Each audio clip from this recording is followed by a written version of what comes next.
ባህላዊ በሆነ መንገድ ልብሳቸውን በመስራት በሽመና የሚታወቅ ባህል ያለው ሀገር ነው ኢትዮጵያ።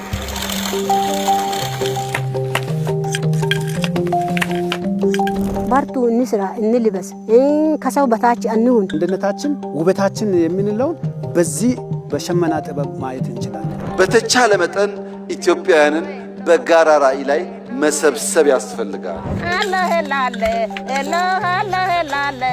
አሁን 100 ሎሚ ለአንድ ሰው ሸክም ነው። እኛም አንድነት ከሌለን ብቻ ካለን እንበተሳለን። በመካከል አንድ ሆነን ተጋምደን እንዲህ ሆነና እንደ ልብስ እናምራለን።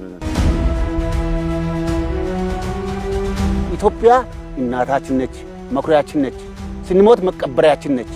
ሀገራዊ ትርክት ይሰበስባል። ከዚያ የሚቃረነው ነጠላ ትርክት ደግሞ ይለያየናል።